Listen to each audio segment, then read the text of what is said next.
Au quotidien cette semaine sur LMTV avec les 24 heures moto au Mans, les 15 et 16 avril.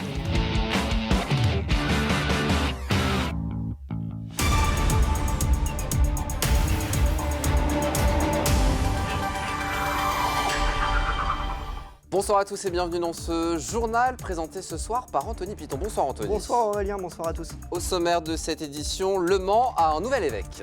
Il a été nommé par le pape ce lundi. Monseigneur Jean-Pierre Villemain prend la tête du diocèse du Mans.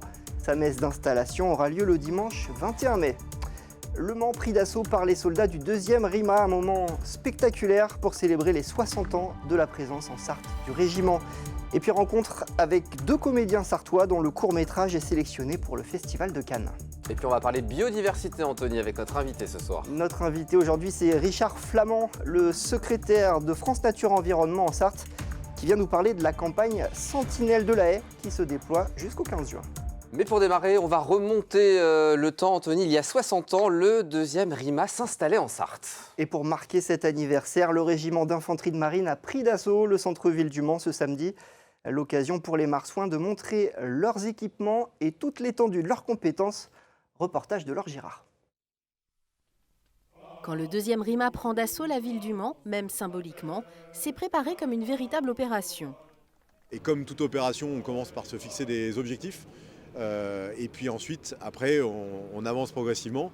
Et ce matin, je peux vous dire que le départ de la rame de véhicule du régiment ressemblait tout à fait à un départ en opération.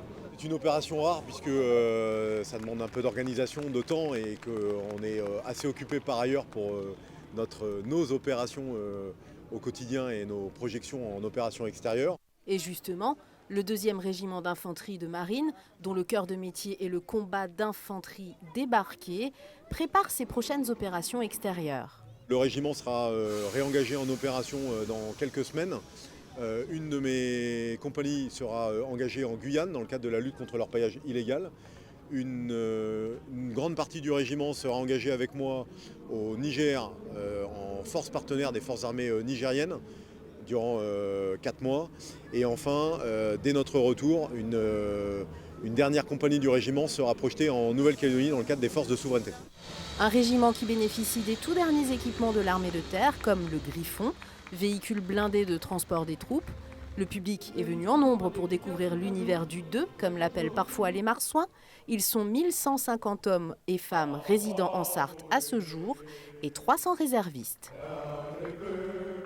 Et vous nous le disiez en titre Anthony, Le Mans a un nouvel évêque. Oui, c'est Monseigneur Jean-Pierre Villemain qui a été nommé ce lundi par le pape François. Il succède à Monseigneur Yves Le Sceau, nommé à Annecy en août 2022. Monseigneur Jean-Pierre Villemain a 56 ans, il était auparavant évêque auxiliaire du diocèse de Metz. Le nouvel évêque sera présenté le 12 avril prochain lors d'une soirée publique à la maison Saint-Julien du Mans. Il prendra officiellement ses fonctions à partir du 21 mai, le jour de sa messe d'installation, qui sera célébrée en la cathédrale Saint-Julien du Mans. Sans transition, comme on dit Anthony, des journées portes ouvertes chez LDC. Oui, c'était ce samedi, le groupe LDC qui compte parmi les leaders européens dans le secteur de la volaille ouvrait ses 5 sites de Sablé-sur-Sarthe. 2600 visiteurs sont venus découvrir la découpe et la mise en barquette, ainsi que l'usine où d'importants travaux ont été menés lors des dernières années. À noter que le collectif L214 qui défend la cause animale s'était posté à l'entrée du siège pour dénoncer les conditions d'élevage intensif de LDC. On va parler à présent, Anthony, de ces comédiens sartois qui seront bientôt où ? Eh bien, au Festival de Cannes. Evelyne David et Antoine Boussard forment le duo comique Les Apollons. Vous les avez peut-être déjà vus sur scène. Ils ont réalisé un court-métrage dans le cadre d'un concours en seulement 48 heures. Un film qui a été plusieurs fois primé et qui est à présent sélectionné pour le Festival de Cannes en mai prochain. Rencontre lors d'une projection au cinéaste avec Laure Girard. Ok, bah je prends note, ouais. Ouais, merci les gars. Bon, c'est bon, là, j'ai les quotas là pour la journée, il faut qu'on fasse 300 000. Quoi 300 000, c'est énorme. Ouais, mais à qui la faute? En même temps, c'est quoi? C'est 4 fois plus qu'hier. C'est énorme. Eh oui, mais je suis en train de te dire que là, la mère nature, elle en peut plus, elle sature, là, elle est au bout du rouleau. Hein. Les êtres humains, on a jusque là, ok? Donc toi et moi, on va l'aider. Les thèmes sont imposés. Ici, le climat et la comédie noire. Evelyne David et Antoine Boussard ont écrit et interprété ce court-métrage, réalisé dans le cadre d'un festival à Tours en octobre dernier. Tout à fait. L'idée, faire un film en seulement 48 heures. On a eu peur au début. On a eu très peur, on s'est dit qu'est-ce qu'on va raconter sur le climat, la comédie noire, il n'y a pas forcément d'idées qui nous viennent tout de suite à première vue. Et en fait c'est arrivé assez naturellement. Parce qu'on est obligé de proposer des choses, Ouais. donc on a acheté des idées, certaines qu'on n'a pas gardées, et puis d'autres qu'on fait mouche et qu'on parlait à Ouais. tout le monde. Et une fois qu'on a eu cette idée, et qu'on a eu l'aval de tout le monde, parce que même Ouais. de la rien Ouais. derrière, et ben on a dit allez on fonce C'est ça. dedans, on écrit un scénario, c'est parti, allez.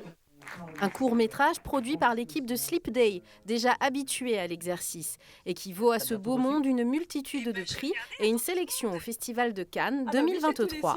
De quoi donner de nouvelles envies à nos Sartois. Ça motive Ouais. à écrire, ça motive à continuer à faire ce genre d'expérience et puis bah pourquoi pas, ouais. Déjà peut-être faire d'autres courts-métrages, Ouais. peut-être encore, et puis après des moyens, des longs, qui sait, mais Ouais. c'était vraiment une super expérience.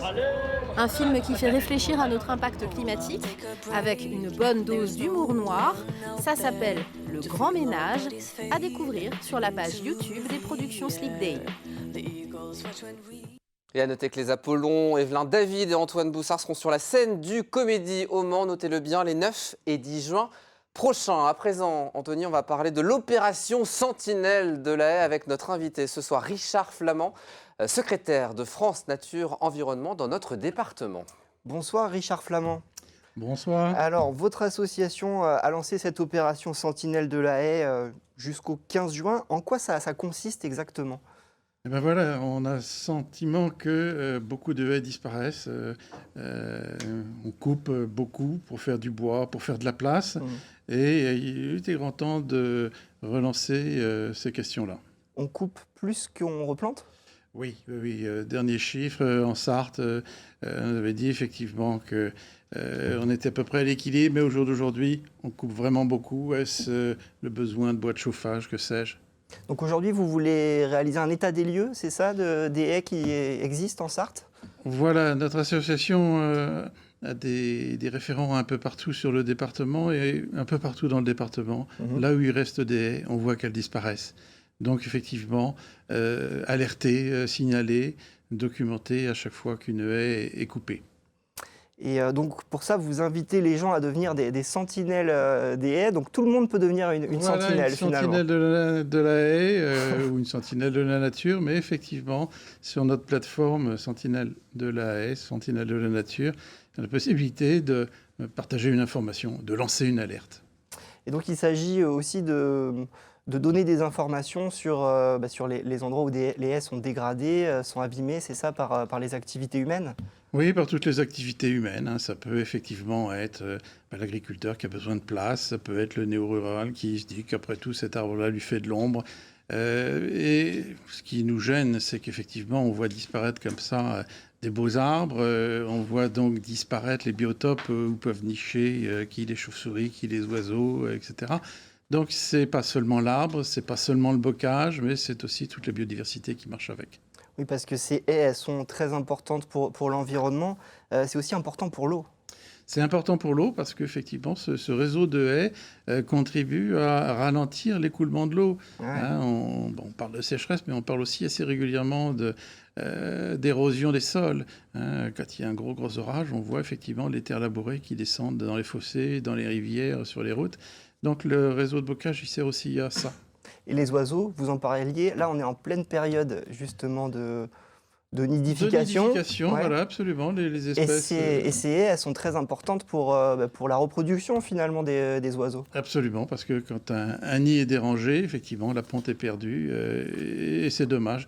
D'où effectivement cette période étendue du 15 mars au 16 juin, effectivement, où on essaye d'être vigilant à tout ça. Donc le plus simple, c'est de ne pas intervenir sur les haies. Alors il y a une période où jusqu'en août, je crois, les tailles et les coupes de haies sont totalement interdites. Il y a aussi des haies protégées. Enfin, quelles sont les règles finalement à appliquer quand on veut entretenir ou tailler une haie ? Alors, heureusement, les plans locaux d'urbanisme peuvent repérer et protéger les haies. Pas partout, mais une fois qu'on a la haie, c'est bien aussi de l'inventorier. Donc, on peut mettre aussi en place des albums de la biodiversité communale. C'est à l'initiative des élus. Donc, il faut encourager nos élus à se lancer dans ce genre de travail. Ce qui fait qu'après, une haie, quand l'agriculteur ou quand le riverain demande à intervenir, à couper, à entretenir, on lui dit « oui, mais attention, il y a telle et telle espèce, il faut procéder de telle et telle façon ». On demande une autorisation, on a des conseils et on agit. Comment ça se passe alors pour le particulier qui veut vous rejoindre, qui veut répertorier autour de chez lui les haies qui existent? Alors, je dirais c'est très simple, cette plateforme Sentinelle de la haie. C'est une application. C'est une application, c'est aussi effectivement une plateforme qu'on peut trouver sur son ordinateur, très complète, très ergonomique. Sur son ordinateur, c'est sur le site régional de France Nature Environnement, on peut le citer, c'est fne-pays-de-la-Loire.fr, c'est sur ce site-là que les gens peuvent donner les informations que vous demandez. Merci beaucoup. C'est un plaisir. Allez, on poursuit ce journal. On va parler sport à présent avec 2 informations. Tout d'abord, c'est la semaine du sport olympique et paralympique dans notre département. Oui, et en Sarthe, plusieurs communes organisent des événements. C'est le cas à Allonne, où près de 800 enfants participent à des épreuves d'athlétisme. On écoute Katia Viard, conseillère pédagogique de circonscription. Pendant toute la semaine, les élèves vont venir sur le stade essayer de remporter le défi des 2024 km du tour du stade Georges Garnier d'Allonne. Les élèves de petite section, moyenne section, grande section vont faire à la fois cette course d'honneur autour du stade, ensuite de l'athlétisme, sauter et lancer. Donc il y a l'aspect sportif, l'aspect fédérateur, puisqu'ils appartiennent tous à la même ville, à des écoles, à une même classe, etc. Donc il y a vraiment tout cet aspect positif du sport. Et puis l'aspect culturel qui va autour des Jeux Olympiques, puisque ça existe depuis plusieurs décennies maintenant, et leur faire vivre un peu ce côté un peu protocolaire de la flamme qui va s'allumer. Et puis un mot de basket pour terminer et une belle victoire, Anthony. Le MSB qui a assuré cette victoire à domicile face à la JD à Dijon ce samedi, Le Mans qui s'impose 96-81 et qui pointe à la 7e place au classement de la Betclic Elite. Prochain match pour les Manceaux, ça sera ce mardi à 20h sur le parquet d'Antares face à l'Asvel. Bravo à nos amis Tango. Très bonne soirée, Anthony. Maintenant, vous restez avec moi. Une page de pub. Je reste un peu. Météo. Et on se retrouve tous ensemble juste après la pub. À tout de suite.